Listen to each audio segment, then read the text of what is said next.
Hello दोस्तों, नमस्कार। मैं पिंटू आप लोगों का स्वागत करता हूं। और आज की इस वीडियो में मैं आप लोगों को लाइब्रेरी मैनेजमेंट यानी कि पुस्तकालय प्रबंधन के कुछ बेसिक जानकारी लेकर के आया हूं, जो कि सभी स्टेट गवर्नमेंट पुस्तकालय अध्यक्ष के लिए आवश्यक है। तो चलिए दोस्तों, आपको बगैर देरी किए हुए हम ले चलते हैं क्वेश्चन पे। और यहाँ से हम लोग देख रहे हैं कि मैनेजमेंट यानी कि प्रबंधन प्रबंधन आखिर होता क्या है और क्यों महत्वपूर्ण है प्रबंधन। तो सबसे पहले हम जानते हैं प्रबंधन के बारे में। तो प्रबंधन जो होता है दोस्तों, ये तीन एलिमेंट यानी कि तीन टर्म में इसको हम विभाजित करते हैं और जानते हैं कि प्रबंधन क्या है। तो सबसे पहले इसको हम ले चलते हैं प्रबंधन यानी कि मैनेजमेंट यानी कि मैनेज मैनेज यानी कि व्यवस्था व्यवस्था। और दूसरा दोस्तों हम तोड़ेंगे इसको मेन यानी कि मानव। और तीसरा हम टी लेते हैं दोस्तों। तो टी मतलब हम देखते हैं कि टेकफुली टेकफुली यानी कि कौशलतापूर्ण कौशलतापूर्ण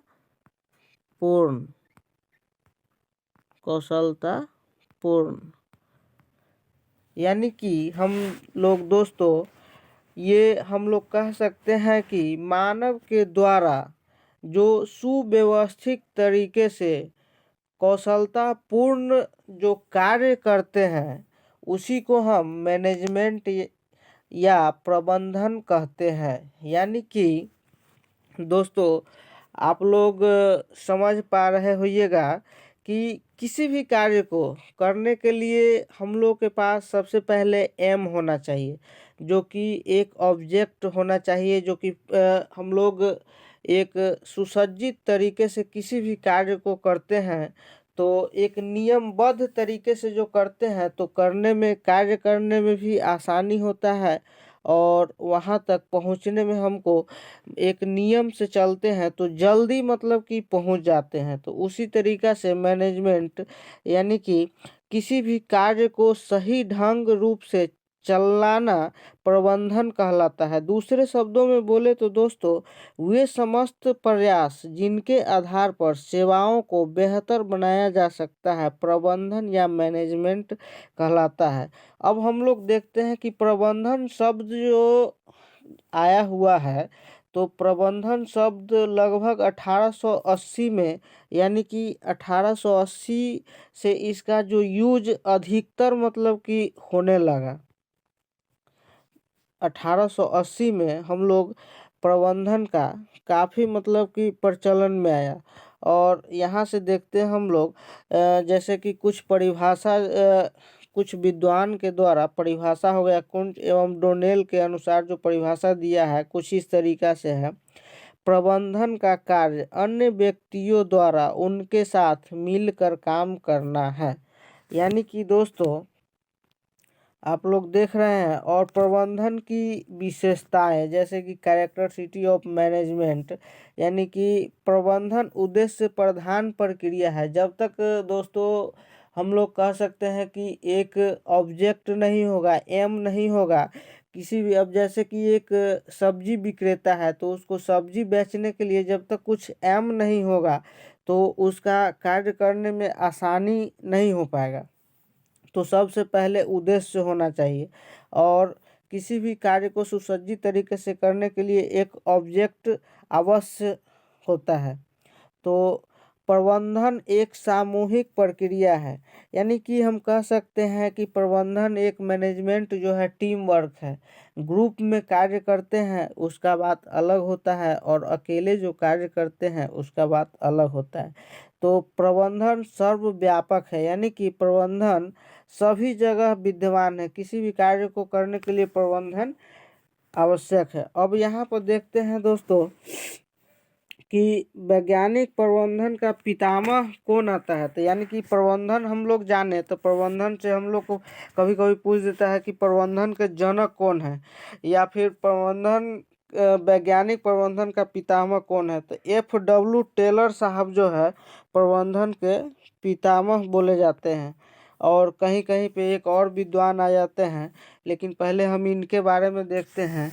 यानी कि F.W. टेलर साहब जो है प्रबंधन के जनक और वैज्ञानिक प्रबंधन का पितामह यदि आ जाता है तो दोनों जगह पर हम इन्हीं को मतलब लेते हैं। और इनका जो पुस्तक एक लिखे हुए थे 1911 में पुस्तक लिखे हुए थे, उसका नाम है the principle of scientific management. पुस्तक का नाम क्या लिखे हुए थे? Scientific of management, principle of scientific management. और परिभाषा कुछ इस तरीका से दिए हुए थे। परिभाषा यह देखना है कि वह व्यक्ति कार्य सही ढंग से कर पा रहा है या नहीं। तो इस तरीका से ये दिए हुए थे। और आगे हम लोग बढ़ते हैं दोस्तों, तो कुछ ये देखते हैं कि हेनरी फेयोल साहब के बारे में देखते हैं। तो हेनरी फेयोल साहब क्या कहते हैं? हेनरी फेयोल साहब जो थे तो इनको शास्त्रीय विचारधारा के जनक, कहीं कहीं पे क्वेश्चन मतलब आ जाता है कि प्रबंधन के जनक कौन है। तो प्रबंधन के जनक हेनरी फेयोल साहब का भी नाम आ जाता है। प्रबंधन शास्त्र के जनक यदि पूछ देता है तो प्रबंधन शास्त्र के जनक भी हेनरी फेयोल साहब आ जाते हैं। और प्रबंधन के जनक भी पूछ देता है तो इनका नाम आता है हेनरी फेयोल साहब। वहीं पे इनका बुक आया हुआ था 1916 में, इनका बुक आया हुआ था 1916 में इनका बुक आया हुआ था। बुक के नाम है जनरल एंड इंडस्ट्रियल मैनेजमेंट और compressive statement of general theory management. और यदि इनका बात यदि करते हैं तो 5 प्राथमिक प्रबंधन के तत्व जो पूछ देता है तो इन्हीं का था। किनका था? हेनरी फेयोल साहब का, जिसमें चर्चा किया हुआ था planning, organizing, staffing, direction, controlling. यानी कि नियोजन, संगठन, नियुक्तिकरण, निर्देशन और नियंत्रण। तो आप लोग ये देख पा रहे होइएगा और उम्मीद करते हैं कि समझ में आ रहा होगा दोस्तों। यदि वीडियो अच्छा लग रहा हो तो दोस्तों लाइक एंड सब्सक्राइब अवश्य कीजिएगा। अब देखते हैं दोस्तों कि हेनरी फेयोल साहब जो थे, हेनरी फेयोल साहब कहीं ये देख पा रहे हैं कि कहीं क्वेश्चन ये खूब पूछा जाता है कि प्रिंसिपल ऑफ मैनेजमेंट, यानी कि 14 सूत्र दिए हुए थे। कौन दिए हुए थे? हेनरी फेयोल साहब दिए हुए थे। हेनरी फेयोल साहब 14 सूत्र दिए हुए थे। कौन दिए थे? हेनरी फेयोल साहब। धन्यवाद दोस्तों देखने के लिए। Thank you.